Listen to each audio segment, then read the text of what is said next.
Manju ma'am నమస్కారం అండి. నమస్కారం. ఇక్కడ అందరూ సిస్టర్ దీది అని పిలుచుకుంటున్నారు. అవునండి. నేను మాత్రం మా మీడియా పరంగానే మ్యామ్ అని పిలిచాను, తప్పుగా అనుకోవద్దు. No problem. బ్రహ్మకుమారీస్ అనే దాని గురించి చాలా వరకు మీడియాలో కానీ జనరల్ పబ్లిక్లో కానీ చాలామందికి తెలీదు. సో ఈ ఇంటర్వ్యూ ద్వారా ఒక మంచి ఇన్ఫర్మేషన్ నేను అందరికీ తెలియచేయాలని అనుకుంటున్నాను. అసలు మీ గురించి చెప్పండి. మీ నేటివ్ ప్లేస్ ఎక్కడ, మీరు ఎక్కడి నుంచి వచ్చారో, మీరు ఎంతకాలం అయింది బ్రహ్మకుమారీస్ ఇందులో మీరు ఇన్వాల్వ్ అయ్యి? నా పేరు మంజు. నేను బెంగళూరు నుంచి పుట్టింది, పెరిగింది, చదువుకుంది అంత బెంగళూరులో. నేను ఒక 8.5, 9 ఇయర్స్ ఉన్నానండి. ఇప్పుడు నాకు 62 ఇయర్స్, లైక్ నియర్లీ 51 ఇయర్స్ అయిపోయింది. అమ్మగారు ఈ మెడిటేషన్ ఆవిడకి చాలా ఇష్టం అనమాట. ఆవిడతో పాటు నేను చిన్నపిల్ల ఉండేటప్పుడు తను తీసుకెళ్ళేది. అలా I was introduce to Brahma Kumaris and 50 years అయింది. అండ్ ఇట్స్ బీన్ 43-44 ఇయర్స్ నేను టోటల్గా డెడికేట్ అయ్యి. అంటే మీరు కూడా మ్యారేజ్ చేసుకోలేదేమో కదండి?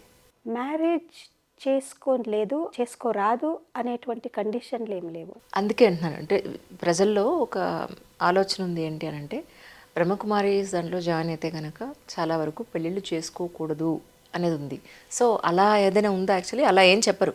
పెళ్ళి చేసుకోరాదు అనేటువంటిది ఏమీ లేదు, పవిత్రంగా ఉండాలి అనే ఫిలాసఫీ ఉంది. ఈ బ్రహ్మకుమారీస్ ఒక బేసిక్ మోటో అని చెప్పచ్చు, లేదా ఫౌండేషన్ అని చెప్పచ్చు, ఫండమెంటల్ ఒక ప్రిన్సిపల్ అని చెప్పచ్చండి. అది ప్యూరిటీ. ప్యూరిటీ అనేది పెళ్ళికి సంబంధం లేదు. కరెక్ట్.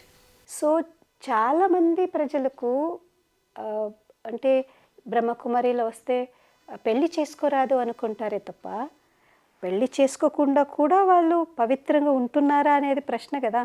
ఎగ్జాక్ట్లీ. పవిత్రం అంటే నా ఆలోచనలు, నా మాట.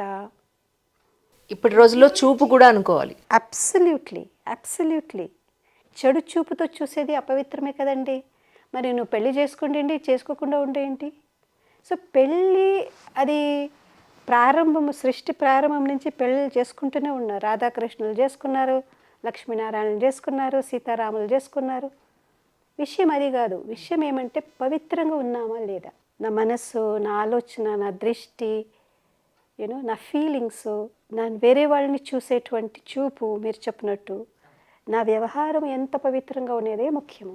కానీ నేను చూసిన వెంటనే నాకు అనిపించింది, ఎందుకంటే నేను పుట్టి పెరిగిందంతా మన తెలుగు రాష్ట్రాల్లో కాబట్టి టక్కున అనిపించింది ఏంటి అని అంటే, నేను ఫస్ట్ టైం వస్తున్నాను ఇక్కడికి.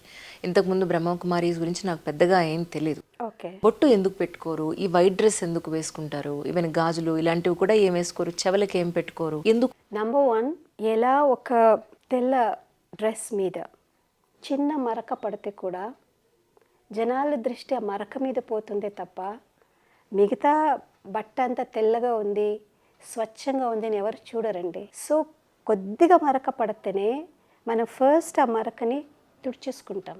అంటే ఆ మరక పోవాలి అనే దాని మీద మన ఫోకస్ ఉంటుంది. అలాగే ఇలా మన వైట్ డ్రెస్ మెయింటైన్ చేసి కూడా చాలా కష్టమండి, చాలా కష్టం. అలాగే మన మనస్సు కూడా, మనస్సు మీద ఏ కల్మషము, వేరే వాళ్ళు ఫర్ ఎగ్జాంపుల్ ఈ వైట్ డ్రెస్ మీద మీరు టీ చల్లారు, సాంబార్ పోసారు అంటే మిమ్మల్ని నేను దోషిగా చూడలేను. మీరు కదా పోసారు, మీరే క్లీన్ చేయండి అని నేను చేతులు కట్టుకుని కూర్చోను. ఎవరు దీని మీద వేసినా నేను పరిగెత్తుకుంటూ వెళ్ళి దాన్ని క్లీన్ చేసుకొని వస్తాను. ఎందుకంటే ఈ డ్రెస్ గురించి నన్ను అడుగుతారు. I'm responsible to maintain my dress clean. And so అలాగే మీరు నన్ను డిస్టర్బ్ చేశారు, మీ వల్ల నాకు అశాంతి ఉంది, మీరు నన్ను దుఃఖ పెట్టారు అనేసి మనం ఎదుటి మనిషి వైపు చూస్తుంటాం. వీళ్ళ వల్ల నా మనసు ఇలా ఉంది, వీళ్ళ వల్ల నా జీవితం ఇలా ఉంది, అది లేదా మన సొసైటీ ఇలా ఉంది, నేనుండేటువంటి లొకాలిటీ ఇలా ఉంది, నేనుండే ఒక సాంగత్యం అలా ఉంది అనేసి మనం బ్లేమ్ చేస్తాము. అలా కాక ఇలా ఈ డ్రెస్సుకి నేను రెస్పాన్సిబుల్లో, నా మనస్సు, నా బుద్ధి స్వచ్ఛంగా ఉంచుకోవడం కూడా నా రెస్పాన్సిబిలిటీ. సో ప్యూరిటీ లోపల బయట. Second, white also symbolises simplicity. ఆడంబరం కాదు. ఇప్పుడు ఇవన్నీ వేసుకుంటాము. జనాలు మనల్ని చూసేటప్పుడు మీరు ఏమి వేసుకున్నారు, తోడేం వేసుకున్నారు, ఎలాంటి బొట్టు పెట్టుకున్నారు, ఇదేమి, వాళ్ళ దృష్టి ఎక్కువ మన దేహం మీద, మన డెకరేషన్ మీద, మన శృంగారం మీద పోతుంది. ఇది మన ఒక వ్యక్తి దేహ వైపు ఆకర్షణకి ఇది ఒక్కటి కేంద్రంగా ఉంటుంది. సో ఇది ఎంత మనం మినిమైజ్ చేస్తే వాళ్ళకి మన సింప్లిసిటీ మీద పోతుంది, మన దైహిక ఒక దృష్టి వాళ్ళకి ఉండదు అనేటువంటి ఒక ఉద్దేశం. బాకీ ఎలా బొట్టు పెట్టుకోరాదు, ఇది వేసుకోరాదు అని కాదు. ఇప్పుడు ఇంటి నుంచి వచ్చే వాళ్ళందరూ కలర్ డ్రెస్లో వస్తారు. ఇన్ఫ్యాక్ట్ మేము వాళ్ళని కలర్ డ్రెస్లో రమ్మని ఎంకరేజ్ చేస్తాం. మీరు బాగా వేసుకోరండి, సొమ్ములు వేసుకుంటారు, నగలు వేసుకుంటారు, నగలు వేసుకోరండి, పట్టు చీర కట్టుకుంటారు, కట్టుకోరండి, హ్యాపీగా ఉండండి. దీనివల్ల ఇది తప్పు అనేది కాదు. మనం ప్రాపంచిక జీవితాన్ని జీవిస్తున్నామంటే ఇదంతా కావాలండి. ఇది పొరపాటు కాదు, తప్పు కాదు. కాకపోతే మనము అందులో ఎక్కువ దాని వైపు మన అటెన్షన్ పోవడం వల్ల మన మనస్సు మీద, మన ఇన్నర్ వరల్డ్ మీద, మన ఆంతరిక ప్రపంచం మీద మన దృష్టి తగ్గిపోతుంది. సో ఒక వ్యక్తి తన జీవితాన్ని జీవితాంతం హ్యాపీగా జీవించాలి అంటే జీవితాంతం తనతో ఉండే వాళ్ళతో కలిసిమెలిసిపోవాలి. ఎదుటి మనిషి ఎలా వ్యవహారం చేసినా నేను వాళ్ళకి రెస్పెక్ట్ ఇవ్వాలి. ఈ వాల్యూస్తో జీవించడం వాళ్ళకి ఆ వైపు దృష్టి ఉండదు, ఆ వైపు అటెన్షనే ఉండదు. అందువల్ల మేము జనాల్ని ఈ వాల్యూస్తో జీవించడానికి ఎంకరేజ్ చేస్తాం. So Brahma Kumaris basically it's an educational organisation. ఇది ఆశ్రమం అనేది కన్నా, ఈ శబ్దం కన్నా ఆశ్రమం అనే పదము సంస్కృతంలో ఆశ్రమము అంటే స్వచ్ఛమైనటువంటి పవిత్రమైనటువంటి ప్లేస్కి ఆశ్రమం అంటాము. అందుకని ఆశ్రమం, అదర్వైజ్ ఇది ప్యూర్లీ అ స్కూల్. ఇక్కడ మేము ఒక వ్యక్తి జీవితంలో వాల్యూస్తో, విలువలతో జీవించడం ఎలా అనేది నేర్పిస్తామే తప్ప మీరు నేర్చుకుంటారా బాగుపడతారు, నేర్చుకోలేదా మీ ఇష్టం. స్కూల్లో చదువుతారా పాస్ అవుతారు, చదువులేదా ఫెయిల్ అవుతారు, అది మీ మీ పర్సనల్ ఇష్యూ. కరెక్ట్. ఇక్కడ ఎలాంటి ఫోర్స్ లేదు, ఎలాంటి ఒక కంపల్షన్ లేదు, స్వేచ్ఛ. ఎగ్జాక్ట్గా అంటే ఈ బ్రహ్మకుమారి అనేది అసలు ఎలా మొదలైంది, అలాగే అసలు ఎగ్జాక్ట్గా ఏం చేస్తారు మీరు, what you do in Brahma Kumari this వ్యవస్థ అంటే ఏం చెప్తారు? మన హిందూ ధర్మశాస్త్రంలో, ఈవెన్ క్రిస్టియానిటీలో, ముస్లిమ్స్లో ఆడమ్, బ్రహ్మ, ఆదిదేవ్, జైనిజంలో ఆదిదేవ్ అంటారు. అంటే సృష్టికర్త బ్రహ్మ అనేది మనకందరికీ తెలిసిన విషయమే. సో అలాంటప్పుడు ఈ ప్రపంచానికి తండ్రిగా ఉండేటువంటి బ్రహ్మ, సృష్టికర్త, క్రియేటర్, అప్పుడు అలా అలా అని చెప్పేటప్పుడు మనమందరం క్రియేషన్ అనమాట. ఆయన క్రియేటర్, మనమందరం క్రియేషన్. సో ఆయన పిల్లలు మనము అనేటువంటి ఒక దృష్టిలో బ్రహ్మ కుమార్, కుమారి. ఇప్పుడు మీ పిల్లల్ని మీ కుమారుడు, మీ కుమార్తె అంటాం. అలాగే ఆయన సృష్టికర్త ఆడమ్ లేదా బ్రహ్మ, ఆదిదేవ్ అలా అని చెప్పేటప్పుడు, ఆయన క్రియేటర్గా ఉండేటప్పుడు ఆయన పిల్లలైన మనమందరం కుమారి, కుమార్. అలాంటప్పుడు మనం ఒక ఫ్యామిలీ లాంటి వాళ్ళం. ఈ ప్రపంచం అనేది ఒక ఫ్యామిలీ. మీరేం ఫాలో చేస్తారో అది మీ వ్యక్తిగత ఒక విషయము. కాకపోతే ప్రపంచం అనేది, సృష్టి అనేది ఒక్క తండ్రి వల్ల సృష్టించబడింది. మనమందరం ఆయన పిల్లలు కనుక మనం ఒక ఫ్యామిలీలో ఉంటాం. సో ధర్మము అదంతా తర్వాత వచ్చింది. మీరు ఏం బిలీవ్ చేస్తారో గో అహెడ్, మీరు బిలీవ్ చేసుకోండి, దానికి మెడిటేషన్కి సంబంధం లేదు. సో ఈ బ్రహ్మకుమారి సంస్థలో బేసిక్గా నేర్పించేది మెడిటేషన్. ఒకటి విలువలు, values in life. It is called as living values, it's not speaking values. జనాలు విలువల గురించి చెప్తారు, కానీ ఇక్కడ మనము లివ్ ద వాల్యూస్ అనేది, దీన్ని లివింగ్ వాల్యూస్ అనేటువంటిది మనము నేర్పిస్తాం. రెండోది, ఒక వ్యక్తి మంచిగా ఉండాలి, మంచి విలువల్ని తన జీవితంలో తీసుకురావాలి అనేది అందరికీ తెలుసండి. కానీ అలా ఉండడానికి శక్తి కావాలి, ఎనర్జీ కావాలి, స్ట్రెంగ్త్ కావాలి. ఆత్మలో, మనసులో ఒక దృఢమైనటువంటి సంకల్పము, శక్తి ఉంటే మాత్రమే దాన్ని మనం చేయగలుగుతాం. సో ఆ శక్తిని ప్రాప్తి చేయడానికి మెడిటేషన్ మీన్స్ ఇక్కడ ఏదో ఎక్సర్సైజులు చేయడమో, ఆసనాలు వేయడమో, మంత్రాలు చెప్పడము, మరి ఇంకేదో చాంటింగ్ చేయడము అలాంటివి ఏమీ లేదు.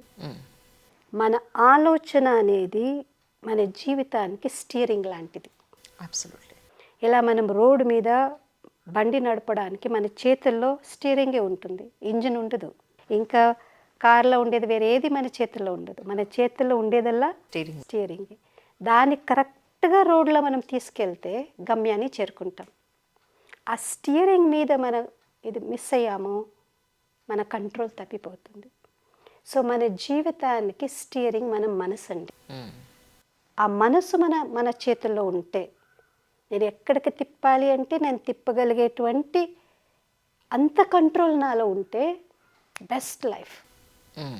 మీరు ఏ ధర్మం అన్నా ఫాలో చేసుకోండి, ఏదైనా చేసుకోండి, మనసు నా చేతిలో ఉందా లేదా, నేను చెప్పినట్టు నా మనసు వింటుందా లేదా, నేను చెప్పినట్టు నా మనసు వినడానికి అంత నా మీద నాకు ఒక కంట్రోలు లేదా ఆ శక్తి, ఆ హోల్డ్ కావాలి. అండ్ దట్ హోల్డ్ ఎలా వస్తుందండి?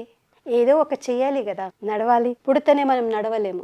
నడుస్తూ నడుస్తూ అది ప్రాక్టీస్ అయ్యి ఎన్నోసార్లు పడ్డాం కూడా, తర్వాత ఇప్పుడు నడవగలుగుతాం. పరిగెత్తలేము, పరిగెత్తడానికి మనం ప్రాక్టీస్ చేయాలి.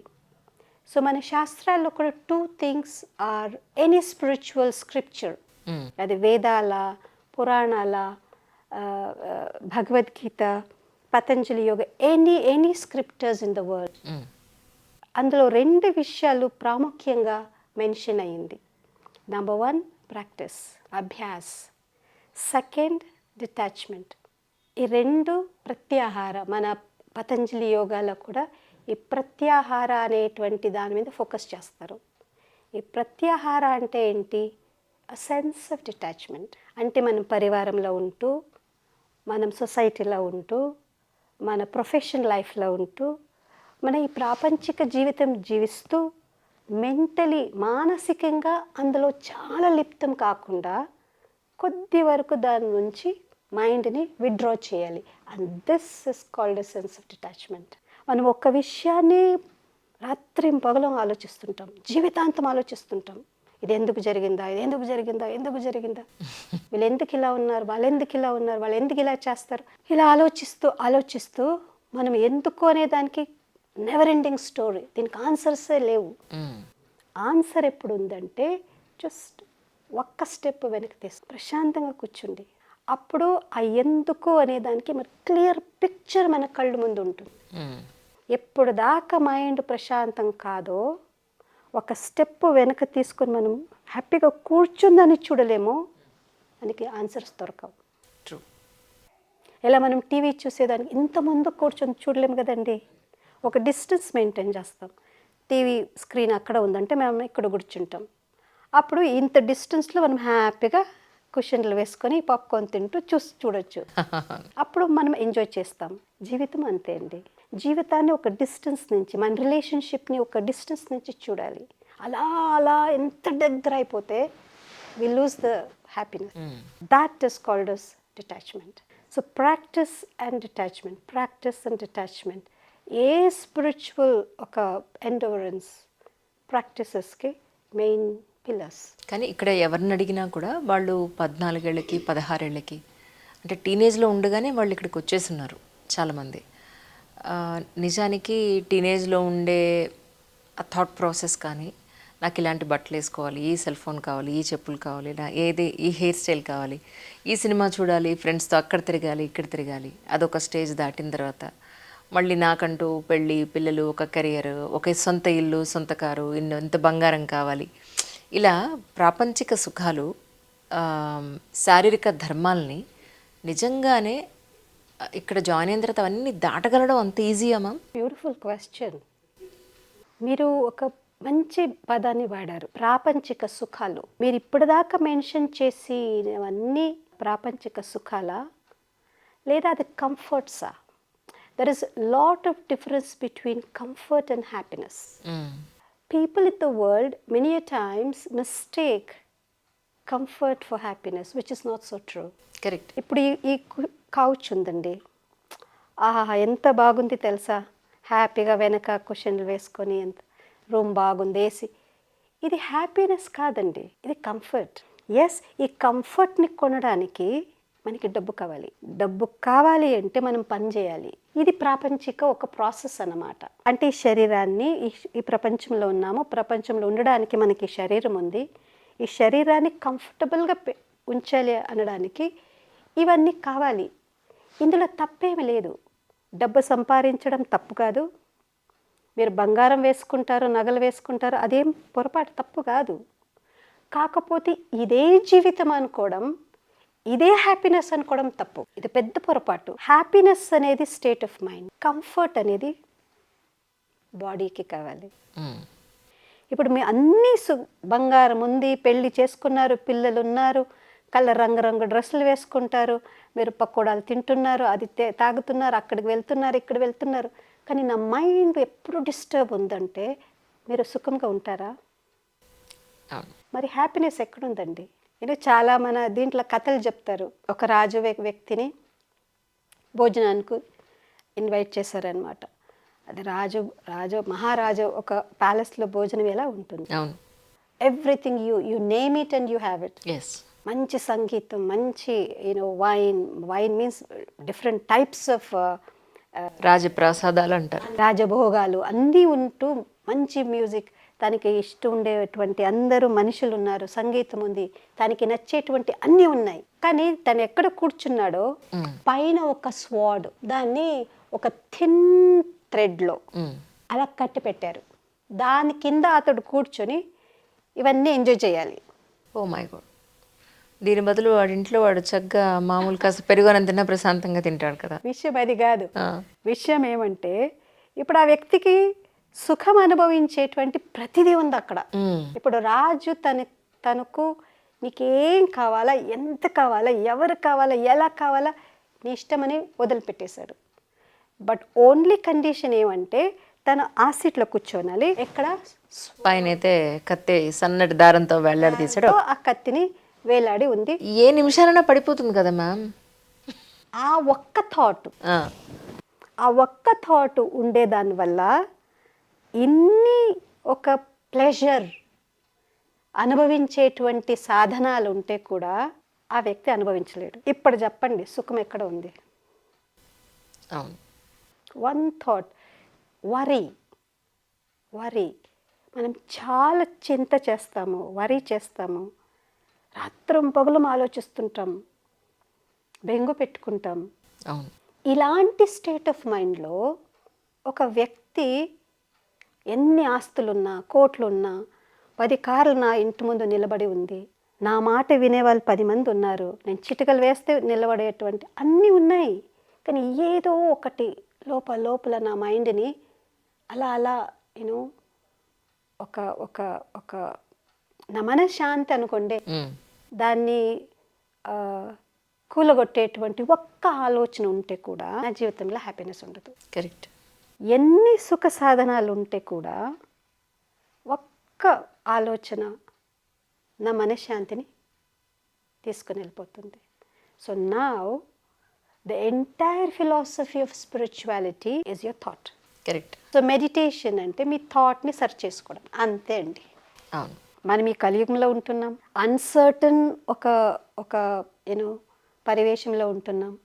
ఎప్పుడు ఏం జరుగుతుందో, మనుషులు ఎప్పుడు ఎలా ఉంటారో, ఎలా మారుతారో, ప్రకృతి ఎప్పుడు ఎలా ఉంటుందో ఏమీ తెలీదు. కరెక్ట్. అలాంటి ఒక పరిస్థితిలో మనం వండుకుంటూ మనం హ్యాపీగా ఎలా జీవించేది? బయట పోయిండే మన పిల్లలు ఎలా వస్తారో తెలీదు, బయటకి పనికి పోయిన వాళ్ళు మళ్ళీ తిరిగి వస్తారో లేదో అనేది తెలీదు. ఇలాంటి ఒక స్ట్రెస్తో, ఒత్తిడితో జీవిస్తూ ఉండేటువంటి ఈ ప్రపంచక పరిస్థితుల్లో ఒక వ్యక్తి హ్యాపీగా ప్రశాంతంగా ఎలా జీవించగలుగుతాడు? ఎగ్జాక్ట్లీ. మన థాట్. ఇప్పుడు ఈ పరిస్థితులు మార్చగలుగుతామా? లేదు. మనుషుల్ని మార్చగలుగుతామా?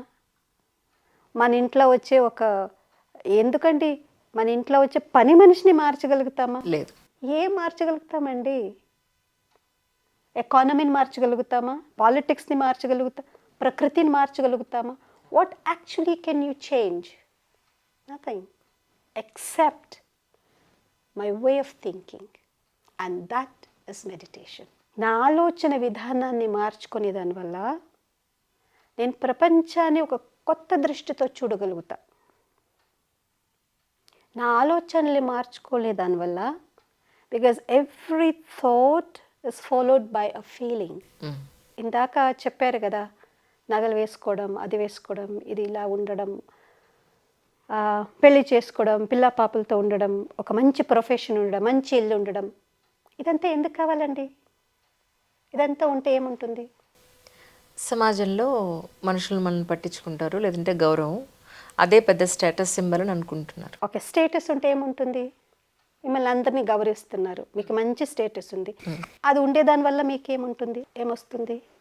అది మనిషికి సంతోషమే తప్ప ఇంకేం లేదు. ఎగ్జాక్ట్లీ. ఈ సంతోషం అనేది ఏంటి?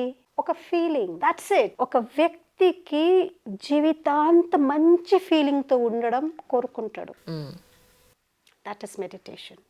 ఫీలింగ్స్ బయట నుంచి వచ్చేటువంటిది కాదు. ఫీలింగ్స్ అనేది నేను క్రియేట్ చేసేటువంటిది.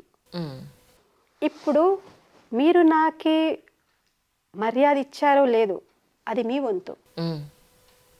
మీరు ఎలా బిహేవ్ చేస్తారో, మీరు నాతో ఎలా మాట్లాడారో, దట్స్ యువర్ ప్రాబ్లం. కానీ మీ గురించి నేను ఏం ఆలోచించాలో అది నా వంతు. మీ గురించి మీరు చెప్పేదాన్ని, మీ వ్యవహారాన్ని నేను పాజిటివ్గా ఆలోచించాలా, నెగటివ్గా ఆలోచించాలా, అసలు ఆలోచించాలా, మర్చిపోవాలా, ఇగ్నోర్ చేయాలా, కొద్దిగా ఆలోచించాలా, ఎక్కువ, ఇన్ని ఆప్షన్స్ ఉంది కదండి. అంతే కదా. ఓకే. నిజానికి సపోజ్ మిమ్మల్ని మీరే ఎక్కడికో పెడతారు, వాడు మీకు సరైన గౌరవం ఇవ్వలేదు, చాలా డిస్రెస్పెక్ట్గా బిహేవ్ చేశారు, లేదా పట్టించుకోలేదు, వెళ్ళారు వచ్చారు, మీ మనసులో ఉండదా వాడు ఇలా బిహేవ్ చేయాలా, కరెక్ట్గా బిహేవ్ చేయడం వాళ్ళకి తెలియదా అన్న ఆలోచన కూడా మీకు రాదా? ఆలోచన వస్తుందండి. కాకపోతే నార్మల్ వ్యక్తికి, ఒక లేమ్యాన్కి ఇలాంటి ఆలోచనలు వస్తుంది. కానీ ఒకవేళ ఆ లేమ్యాన్కి, ఒక నార్మల్ ఆర్డినరీ మ్యాన్కి ఆ వ్యక్తి బిహేవియర్ విషయం గురించి కొంచెం అవగాహన, కొంచెం జ్ఞానం ఉంటే ఆలోచించడు. ప్రతి మనిషి బిహేవియర్ వెనక ఒక హిస్టరీ ఉంది. అండ్ మీరు నన్ను ఇన్వైట్ చేస్తారంటే డెఫినెట్గా మీరు నన్ను అవమానించరు. అలా అయ్యిందే అనుకోండి, for suppose, lot of reasons ఉంది. మనకి అంత ఓపిక లేదు, అంత థింకింగ్ చేసేటువంటి సమయము లేదు. మనము ఇన్స్టెంట్ రియాక్ట్ చేస్తాం. ఒకటి ఆలోచించడము, ఒకటి చింత, ఒకటి చింతన్. There are 2 words in Sanskrit. एक है चिंता, एक है चिंतन. Yeah, one is worry, one is to ఆలోచన. సో ఒక వ్యక్తికి ఆలోచించేటువంటి సమయము లేదా ఓపిక కోసం లేదు. మనమేం చేస్తాము, ఒక బిహేవియర్ని చూసి రియాక్ట్ అవుతాము. అవును. ఆ రియాక్ట్ అయ్యేదాని వల్ల వీ గెట్ నెగిటివ్ ఫీలింగ్స్. ఆ నెగిటివ్ ఫీలింగ్స్ ఎంతగా పెరుగుతుందంటే, ఇప్పుడు రేపటి నుంచి అస్సలు నేను మీ మొగం చూడడానికి నేను ఇష్టపడను, అసలు మీతో మాట్లాడి తెలుసుకోలేదు, ఎంతవరకు ఆలోచిస్తామంటే ఇంకా మీట ఈ జన్మంలో మీ మొగం చూడరాదు, అంతవరకు డిసైడ్ అయిపోతారు. Sometimes people do that. But ఇది ఎందుకండి? మన మధ్య ఏం జరిగిందని, ఏదో మీరు maybe what is your situation అనేది కూడా ఒక మనిషిగా నేను ఆలోచించాలి కదండి. Are you going through a tough time? మీరు స్ట్రెస్లో ఉన్నారా? ఇంకేమన్నా కారణమా? ఒక్కసారి ఆలోచించచ్చు కదా. మనము ఒక we start making a statement like వీళ్ళు ఇలాగే, అలా అని మనం ఒక స్టేట్మెంట్ ఇచ్చేస్తాము, వీళ్ళు ఎప్పుడు ఇలాగే ఉంటారు. But not like that. ప్రపంచంలో మనుషులందరూ చెడు చేయడానికే పుట్టలేదు, బ్యాడ్గా బిహేవ్ చేయడానికే పుట్టలేదు కదండి. సో అండర్స్టాండింగ్ కొంచెం ఓపిక కావాలి. Many times in life we lack patience, we lack tolerance. సహన, ఓపిక జీవితానికి చాలా ఇంపార్టెంట్ అండి. పెద్ద పెద్ద సిచ్యువేషన్స్ నుంచి ఈ 2 విషయాలు ఉంటే మనం రాంగ్ డిసిషన్ తీసుకునే దాని నుంచి తప్పుకోవచ్చు. కానీ దానికి ఒక సాచురేషన్ పాయింట్ ఉంటుంది కదా ఓపికకి కూడా. ఫర్ ఎగ్జాంపుల్, మన సొసైటీలో ఒక చిన్న ఇష్యూ తీసుకుందాం. పిల్లలు తల్లిదండ్రుల మాట వినరు, సిగరెట్ వద్దు తాగుడొద్దు అని అంటే చెప్పి వేసుకొచ్చి వీళ్ళు తిట్టడం కొట్టడం కౌన్సిలింగ్ చేయించడం వరకు వెళ్తుంది. దాని ఓపిక పట్టే స్థాయి ఒక వరకు ఉంటుంది కదా, దాని తర్వాతైనా అది ఆ సాచురేషన్ పాయింట్ దాటాకైనా బ్లాస్ట్ అవుతుంది కదా. సో అప్పుడు కూడా ఓపిక ఎలా ఉంటుంది? జీవితంలో ఏది సాచురేషన్ పాయింట్కి ఓవర్ నైట్ ఒక రోజులో అవ్వదు. సాచురేషన్ పాయింట్ అంటే ఏంటి? అలా చేస్తూ చేస్తూ చేస్తూ చేస్తూ చేస్తూ అప్పుడు సాచురేషన్. కరెక్ట్. సో ఇన్నిసార్లు చేసే తప్పుల్లో I had many choices to change them. నేను నా పిల్లల్ని సిగరెట్ తాగడం అక్కడ దాకా నేను ఎందుకు వదిలిపెట్టాను అంటే, పిల్లల్ని ముందు చాలా గారాబం చేయడం, అడిగేదంతా తెచ్చివ్వడం. ఎందుకంటే మన దగ్గర టైం లేదు కదా వాళ్ళ దగ్గర స్పెండ్ చేయడానికి. వాళ్ళని హ్యాపీగా ఉంచాలంటే వాళ్ళు అడిగిందంతా ఇవ్వాలి. ఇప్పుడు అలా వాళ్ళు they go in their own way. We don't have time to talk to them. వాళ్ళ మనసులో ఉండేటువంటి వాళ్ళ ఫీలింగ్స్ని అర్థం చేసుకొని కూర్చొని అంత మనకి టైము లేదు. ఇద్దరు ఎర్నింగ్, అమ్మ నాన్నలు ఇద్దరు ఆఫీస్కి వెళ్తారు వస్తారు, ఇంటి పని చూసుకోవాలి, బయట పని చూసుకోవాలి, పిల్లల్ని చూసుకోవాలి. వాళ్ళకి ఓపిక లేదు, టైము లేదు. సో ఆ సాచురేషన్ పాయింట్ అప్పటిదాకా వెళ్ళేటప్పుడు వరకు వీళ్ళు ఊరికే ఉంటారు. సో ఏ సాచురేషన్ పాయింట్ ఒక్క రోజులో ఒక్క రాత్రిలో కాదు. కరెక్ట్. మన జీవితంలో చాలా రోజులు దాన్ని సరిదిద్దుకోవడానికి టైం ఉంది, కానీ మన దగ్గర టైం లేదు, మన దగ్గర ఓపిక లేదు. అప్పుడే ఇంగ్లీష్లో ఒక సేయింగ్ ఉంది, స్టిచ్ ఇన్ టైమ్ సేవ్స్ 9. ఇది చిరిగిపోతుంది కదండి, కొద్దిగా చిరిగినప్పుడే ఒక కుట్టు వేసేయాలి. అవును. అది మళ్ళీ పెద్దగా చిరగదు. ఉంది ఇంతే కదా, ఎవరు చూస్తారు అని వదిలిపెడితే చిరుగు చాలా పెద్దది అవుతుంది. అదే అప్పుడు 9 గుట్లు వేసుకోవాలి, అప్పుడు అందరికీ తెలిసిపోతుంది. So this is what we do in life. ఇప్పుడు సొసైటీలో ఉన్న ఒక చిన్న మిస్పర్సెప్షన్ అడుగుదాం అనుకుంటున్నానండి. బ్రహ్మకుమారీస్ అనగానే వీళ్ళు క్రిస్టియానిటీకి దగ్గరగా ఉన్నారు అన్న పాయింట్ ఎందుకు వచ్చింది అసలు యాక్చువల్లీ? ఎందుకంటే క్రిస్టియానిటీలో చాలా బ్రాంచెస్ ఉన్నాయండి. క్యాథలిక్, రోమన్ క్యాథలిక్, పెంటగోస్ట్, ఇలా డిఫరెంట్ బ్రాంచెస్ ఉన్నాయి. అందులో ఒక బ్రాంచ్ ఇలాంటి డ్రెస్ వేసుకుంటారు. ఓ, ఐ థింక్ పెంటగోస్ట్ అనుకుంటాను. ఓకే.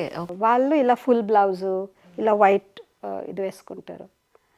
యాక్చువల్లీ రోమన్ క్యాథలిక్స్ వాళ్ళు యూనిఫామ్ గౌన్లా వేసుకుంటారు. పెంటగోస్ట్ వాళ్ళు తెల్ల చీర కట్టుకుంటారు, వాళ్ళు ఫుల్ బ్లౌజ్ వేసుకుంటారు. ఆ డ్రెస్ చూసి వాళ్ళు కూడా బొట్టు ఎలాంటిది ఏం పెట్టు. మేము టెంపుల్కి వెళ్తే మేము అడిగి తీసుకొని మళ్ళీ కుంకుమ పెట్టుకుంటాం. అవునవును, అవును. పూలు తీసుకుంటాం, అవును, తీర్థం తీసుకుంటాం, ప్రసాదం తీసుకుంటాం. ఎందుకంటే మనది సనాతన ధర్మమే కదండి. పుట్టింది పెరిగింది బ్రాహ్మణ్ అండి, నేను వైష్ణవ. అమ్మ లౌకికం అంటే మా ఇది. But I studied in Christian convent. నా కాలేజ్ ముస్లిం కాలేజ్ అయింది. సో నా ఫ్రెండ్స్ అంతా Jain, Jain. So we have exposure to many different cultures and religions and many backgrounds. అలా ఉండేటప్పుడు జనాలకి కొంచెం కన్ఫ్యూజ్ అవుతుంది. అలా సో మేము తెల్ల చీర ఇలా ఫుల్ బ్లౌజు ఇలా తిలకం లేకుండా ఉండేసరికి వీళ్ళు క్రిస్టియన్ వాళ్ళే అని అనుకుంటారు. ఎస్పెషలీ ఇది సౌత్లో ఎక్కువ ఉందండి. సౌత్లో ఇది ఎక్కువ ఉంది, ఎందుకంటే ఈ పెంటగోస్ట్ వాళ్ళు దే ఆర్ స్ప్రెడింగ్ దేర్ వాళ్ళు. అలాంటప్పుడు ఇది మిస్టేక్ ఎక్కువ అవుతుంది. ట్రూ. ఇంకొకటి ఏంటంటే మ్యామ్, ఎవరో నిన్న ఒక వీడియో చూపించారు అంజలి మ్యామ్ కూడా. ఐ థింక్ ఈస్ట్ గోదావరిలోనే వెస్ట్ గోదావరి, బట్ తెలుగు రాష్ట్రాల్లో జరిగింది అని చెప్పని. అక్కడ ఏం జరిగింది అని, ఇప్పుడు ఒక వ్యవస్థలో ఎక్కడెక్కడో బ్రాంచెస్ ఉన్నాయి. ఇవి దేశ విదేశాల్లో, ఇతర రాష్ట్రాల్లో, దేశం మొత్తం మీద దేశ విదేశాల్లో కూడా చాలా బ్రాంచెస్ ఉన్నాయి. అక్కడ ఏం జరుగుతోంది అనేది మీ వరకు వచ్చే అవకాశం ఉందా యాక్చువల్గా? లేకపోతే మీ వరకు రావడానికి కొంత టైం పడుతుందా? ఎలా అసలు వ్యవస్థ ఎలా నడుస్తుంది అంటే ఏం చెప్తారు? ఎందుకంటే మన అమ్మాయి ఎవరో వీడియో పెట్టారేంటంటే ఇక్కడంతా మోసం జరుగుతోంది, అందరూ విమెన్ని చాలా పొల్యూట్ చేస్తున్నారని ఏదో వీడియో పెడితే నేను చూశాను కదా. 3 రోజుల నుంచి నేను ఇక్కడ ఉంటున్నాను కదా.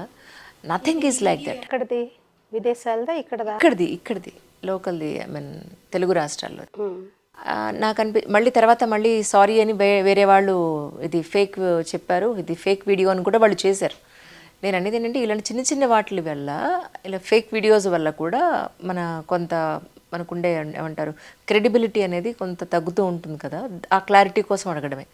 బట్ మేము చూసాం, ఇందాక వీడియోలో కూడా నేను అదే చెప్పాను, ప్రీవియస్ వీడియోలో కూడా నేను చెప్పాను మ్యామ్, ఇప్పుడు 3 days నుంచి మేము ఇక్కడ ఉంటున్నాం. మీరంతా చాలా ప్రశాంతమైన వాతావరణంలో, ఇప్పుడు యాజ్ యూ సెడ్ ఈ వైట్ కలర్ క్లాత్ ఎలా ఉందో మీ మనసు, మీ బ్రెయిన్ కూడా అంతే ప్రశాంతంగా, చాలా సాత్వికంగా, హాయిగా వెళ్ళిపోతుంది. అంటే ఈర్ష్య ద్వేషాలకి, కామ క్రోధ మద మాత్సర్యాలకి, వీటన్నింటికి చాలా దూరంగా ఉన్నారు మీరు. అది ఒక్క మాటలో చెప్పలేను నేను వీళ్ళకి అర్థమయ్యేలాగా, కానీ నేను చూశాను కాబట్టి ఆ రియలైజ్డ్ ఇట్ ఏంటంటే నో బయట అనుకునేది వేరే, ఇక్కడ నిజంగా జీవన విధానం వేరే. ఇక్కడికి వచ్చిన వాళ్ళు 50 ఏళ్ళు 60 ఏళ్ళు ఇప్పుడు 70 ఏళ్ళు ఉన్నవాళ్ళు ఉన్నారు ఇక్కడికి. అంటే 12 ఏళ్ళ నుంచి టీనేజ్లోనే 12, 13, 14, 10 ఇలా ఇలా ఇలా ఉన్నాయి. ఆ ఏజ్లోనే వాళ్ళు వచ్చేస్తున్నారు. 20 ఏళ్ల లోపులోనే ఇక్కడికి వచ్చేసి ఈ జీవన విధానంలో బతుకుతున్న వాళ్ళు ఎంతోమంది ఉన్నారు. బట్ అలాంటి వాళ్ళకి మీరు ఏం చెప్పదలుచుకున్నారు? ఇలాంటి వీడియోలు చేసి ఇలాంటి చాలా రకాలైన ఫేక్ న్యూస్ని స్ప్రెడ్ చేస్తున్న వాళ్ళకి మీరు ఏం చెప్పదలుచుకున్నారు? ఈ కాలంలో చూడండి, అందరి చేతుల్లో మొబైల్ ఉన్నాయి. ఓకే, అందరూ రికార్డింగ్లు చేస్తారు. నేను మీ మీదే చేయొచ్చు, మీరు నా మీదే కదండి. అందరూ ఈ మొబైల్కి, ఎలక్ట్రానిక్ మీడియాకి అడిక్ట్ అయిపోయారు. కరెక్ట్. చిన్న పిల్లల నుంచి పెద్దవాళ్ళ వరకు ఇందులో చాలా ఉంది. నంబర్ 1. సెకండ్ ఏమంటే, ఇప్పుడు దూరం నుంచి చూడడం ఒకటి, దగ్గరలో వచ్చి చూడడం ఒకటి, అవును, లోపలికి వచ్చి చూడడం ఒకటి. ఇప్పుడు మనం ఈ రూమ్లో కూర్చున్నాం, ఓకేనా? ఈ గోడ ఉంది, ఈ గోడ ఉంది. ఈ గోడ వెనక ఏముంది మీకు తెలుసా అండి? తెలీదు కనుక మీరు ఏదైనా ఊహించుకోవచ్చు. కరెక్ట్. దీని వెనక భూతం ఉందా, దీని వెనక చెరువు ఉందా, దీని వెనక చీకటి ఉందా, దీని వెనక మంచి ఉందా, దీని వెనక gold, what ever, it's your choice. Correct. మనసు మీది, ఆలోచన మీది, ఏదైనా ఊహించుకోవచ్చు. మీతో పాటు మీకు ఫ్రెండ్స్ ఉన్నారా? వాళ్ళు, అయ్యో నేను కిటికీ నుంచి చూసా, అక్కడ అది ఉంది, నాకు అలాగే కనిపించింది, ఒక గుర్రం ఉంది, గుర్రంలా నేను చూశానంటే మీకు ఒక యు హ్యావ్ ఇన్ఫర్మేషన్. మీకేమీ లేదు, కానీ నేను ఒక ఇన్ఫర్మేషన్ని మీ మైండ్లో వేశాను. సో ఇప్పుడు మీరు ప్రతిసారి గోడ చూసేటప్పటికి, ఓహో దీని వెనుక గుర్రం ఉందేమో అంటూ, ఇది ఇక్కడి నుంచి అక్కడికి వెళ్ళేటప్పటికి అది గుర్రం ఉంది అనుకొని, అక్కడి నుంచి అక్కడ వెళ్ళేటప్పటికి అది ఏనుగైపోతుంది, ఇంకేమైపోతుంది. అయితే అక్కడ ఏమీ లేదు వాస్తవంగా, ఎందుకంటే మీరు ఒక డిస్టెన్స్ నుంచి చూస్తున్నారు. సో ఎనీథింగ్, ఏదైనా మనం ఒక దూరం నుంచి ఊహించడము, అది వాళ్ళ మనసు, వాళ్ళ ఇష్టం. కరెక్ట్. దానికి ఎవరేం చేయలేరు. కరెక్ట్. అంతలా మీకు తెలుసుకున్నాలి అంటే కొంచెం దగ్గరకు రండి, లోపల రండి, చూడొచ్చు. కరెక్ట్. ఓకే.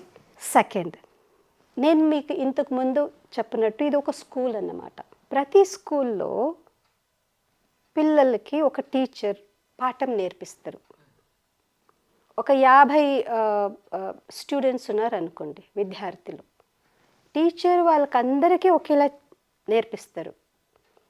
అందులో కొంతమంది డిస్టింక్షన్లో పాస్ అవుతారు, కొంతమంది ఫస్ట్ క్లాస్లో పాస్ అవుతారు, కొంతమంది ఫెయిల్ అయిపోతారు. కరెక్ట్. ఇప్పుడు ఇదంతా దీనికి కారణము టీచరా, పాఠమా, స్కూలా, లేదు విద్యార్థులు వ్యక్తిగత విద్యాలయం మీదుండే ఆ పాఠం మీదుండే శ్రద్ధ, దీనికి ఎవరు బాధ్యత? So it's individual. అలాగే ఈ స్కూల్లో కూడా కొంతమంది బాగా చదువుకుంటారు, కొంతమంది అటు ఇటు ఉంటారు. ఎందుకంటే ఇది ఇలాగే ఉండాలి, అలా మీ మంచి చెడు ఒక దారి చూపిస్తారు. ఆ దారిలో నడవాలా వద్దా అనేది ప్రతి ఒక్క వ్యక్తిగత నిర్ణయం. కరెక్ట్. సో ఇక్కడ కొంతమంది అక్కడ ఉంటూ వాళ్ళకి బ్యాలెన్స్ చేసుకోలేకపోయేటప్పటికి అక్కడికి వెళ్ళిపోతారు. సో ఇప్పుడు లేదా వాళ్ళ వికారాల మీద వాళ్ళకి కంట్రోల్ చేయలేక మళ్ళీ వాళ్ళ ఆ వికారాల్లో మునిగి అలా ఉండేటప్పుడు పక్కింట్లో అక్కింట్లో అడుగుతారు కదండి, ఓహో మీరేదో బ్రహ్మకుమారి ఓం శాంతిని వెళ్ళారు, ఇప్పుడు ఇలా అయిపోరే ఏంటండి అంటే వాళ్ళు వాళ్ళ మీద తప్పు చూపించుకుంటారా? కరెక్ట్, అవతల వాళ్ళ మీద తోసిస్తారు. అది సంగతి. అయ్యో అక్కడ కూడా ఇలాగే ఉంది. సో ఇవన్నీ రాంగ్ నోషన్స్. కరెక్ట్. ఫెయిల్ అయ్యిండే స్టూడెంట్స్ని అడగండి, ఏ స్కూల్లో అయినా ఫెయిల్ అయ్యిండే విద్యార్థులను అడగండి, నువ్వు ఎందుకమ్మా ఫెయిల్ అయ్యావు, ఎందుకు నన్న ఫెయిల్ అయ్యావు అంటే మా టీచర్ సరలేదు ఎప్పుడు నన్ను కొట్టేది, మా టీచర్ మీదే చెప్తారే తప్ప నేను చదవలేదు అని వాళ్ళు మనసాక్షి ఒప్పుకుంటే కూడా మాట మాట మాట ఈజ్ ఇన్ఫర్మేషన్, అది వాళ్ళు ఎప్పుడు వేరే వాళ్ళ మీదే చూపిస్తారు. Absolutely correct. సో ఇలాంటి ఒక wrong notions, misunderstanding, wrong perceive things wrongly, వీటికని అవకాశాలు ఉంది. కాకపోతే ఈ ఈశ్వరి విశ్వవిద్యాలయంలో ఒక మంచి విషయం మనకేం నేర్పిస్తారంటే ఇలాంటి అపప్రచారాలు కూడా చాలా మంచిదే. బ్రహ్మకుమారీస్ అంటే అస్సలు తెలియకుండా ఉండేవాళ్ళు కూడా అసలు వాళ్ళ బ్రహ్మకుమారీలు ఎవరని దీనివల్ల తెలుస్తుంది కదండి. So thank you very much.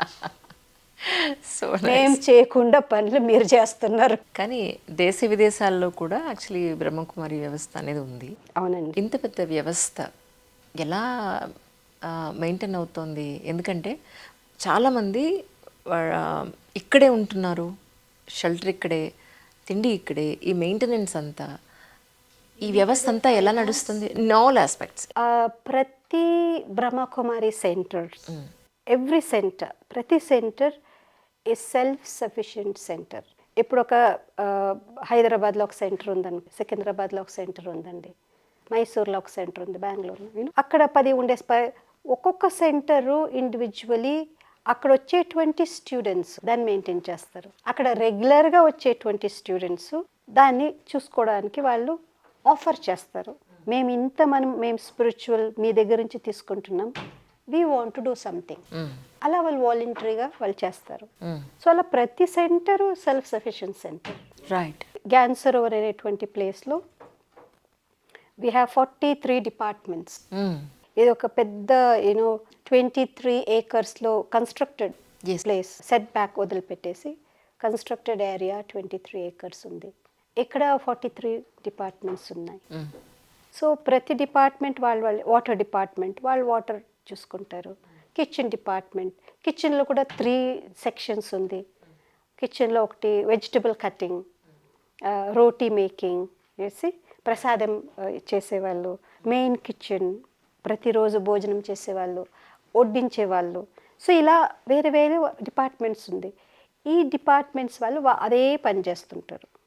రోటీ చేసేవాళ్ళు దే సీ దట్ ఇప్పుడు ఇక్కడ 1000 మంది ఉన్నారు, ఈరోజు 1000 మందికి వాళ్ళు చపాతీలు చేస్తారు, 1000 మందికి వీళ్ళు వంట చేస్తారు, వండుతారు.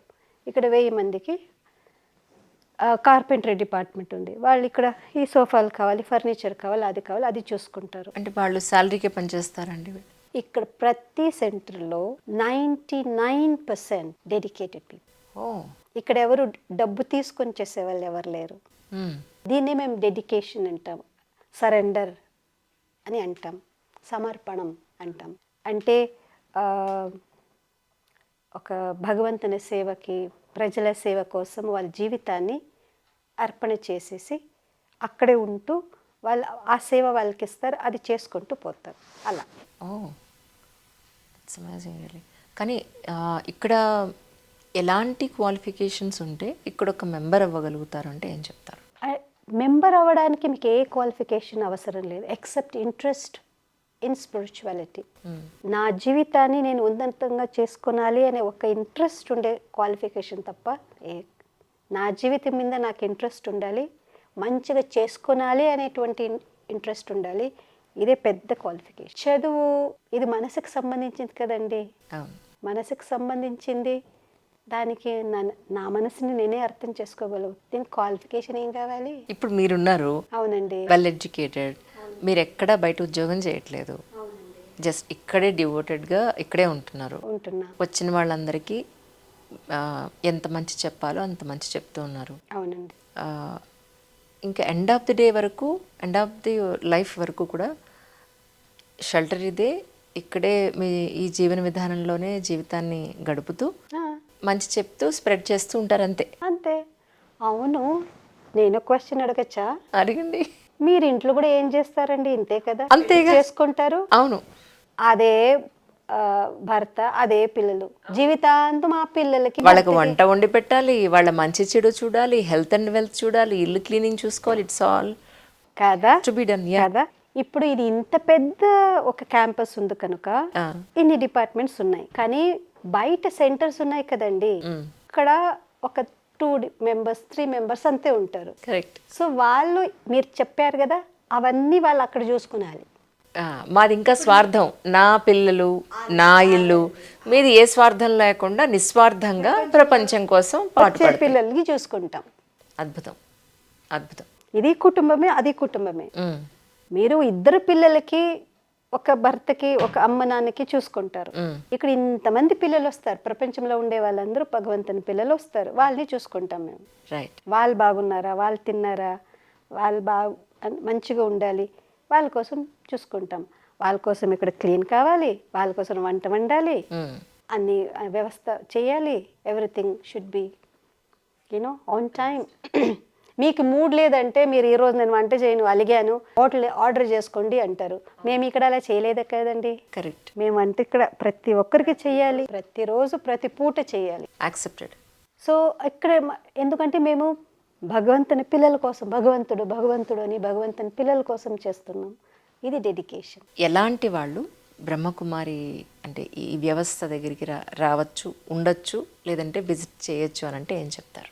ఫస్ట్ థింగ్, మనకి ఆధ్యాత్మిక ఒక జీవితం మీద, ఆధ్యాత్మికం అంటే నా జీవితము, నా అంతరాత్మ మంచిగా, మనసు మంచిగా ఉండాలి, మంచి జీవితాన్ని నేను జీవించాలి అని కోరుకునే ప్రతి మనిషి ఈ సంస్థలో రావచ్చు. నెంబర్ 1.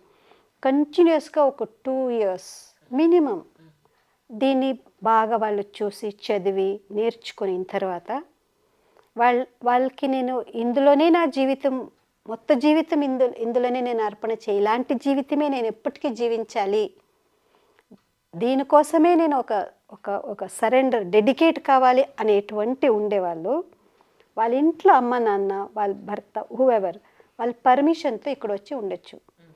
ఇక్కడ ఉండిన తర్వాత కూడా 3 years మేము వాళ్ళు ఉండగలుగుతారా లేదా అనేది వాళ్ళకి అంటే if you can stay, you can stay, you can go. Right. దాన్ని ట్రయల్ పీరియడ్ అంటారు. ఓకే. ఆ ట్రయల్ పీరియడ్లో 3 years ఉంటారు. దాని తర్వాత కూడా వాళ్ళు ఉండగలిగితే దే కెన్ స్టే. ఓకే. పరివారంలో ఉంటారు, ఇప్పుడు భార్య భర్తలు ఉన్నారు, వాళ్ళిద్దరూ హాయిగా రావచ్చు, పోవచ్చు, పిల్లల సమేతంగా రావచ్చు, 1 గంట సేపు కూర్చొని మంచి మాటలు వినుకొని మెడిటేషన్ చేసుకొని హ్యాపీగా వాళ్ళ ఇంట్లో కూడా ఒక మంచి వాతావరణాన్ని క్రియేట్ చేసుకోవడానికి ప్రతిరోజు రావచ్చు, నేర్చుకొని పోవచ్చు. ఎలాంటి బట్టలు రావచ్చు, నగలు వేసుకొని రావచ్చు, కలర్ డ్రెస్లో రావచ్చు, నో ప్రాబ్లం. ఒకవేళ భార్య ఇందులో రావాలి అంటే భర్తను వదిలిపెట్టి రావాలి, భార్యను వదిలిపెట్టి రావాలి, అది తప్పు. పిల్లల్ని ఆల్రెడీ మీరు ఒక జీవితాన్ని తీసుకున్న తర్వాత దాన్ని వదిలిపెట్టి రావడం పొరపాటు. కరెక్ట్. మీ మీద ఏ రెస్పాన్సిబిలిటీస్ లేదు, మీ ఇంట్లో అందరి పర్మిషన్ ఉంది, మీకు ఈ జీవితంలో ఇంట్రెస్ట్ ఉంది అంటే అది వేరే సంగతి. చాలా సంతోషం అండి. మీ టైం ఎక్కువ తీసుకుంటే క్షమించాలి. బట్ కానీ ఇక్కడికి వచ్చిన తర్వాత నేను ఒక్కొక్కళ్ళని పలకరిస్తూ ఉంటే ఎక్కడెక్కడి నుంచో ఇతర రాష్ట్రాల నుంచి, ఇతర భాషల వాళ్ళు, దేశ విదేశాల నుంచి వచ్చిన వాళ్ళంతా కూడా చాలా శాంత చిత్తులతోటి వాళ్ళ మైండ్లో కానీ, వాళ్ళ కళ్ళలో కానీ, మాటలో కానీ, బాడీ లాంగ్వేజ్లో కానీ పరుషంగా కూడా మాట్లాడలేనంత సాత్వికంగా వాళ్ళు జీవన విధానం ఉంది ఇక్కడంతా. అద్భుతం. Thank you so much really. ఎంతో రాసిపెట్టి ఉంటే కానీ ఇలాంటి ప్లేస్కి రాలేము. చాలా సంతోషం మ్యామ్. మీరు చాలా భాగ్యవంతులు, మీరు వచ్చారు, మీరు మళ్ళీ మళ్ళీ వస్తూ ఉండండి. తప్పకుండా. శాంతి.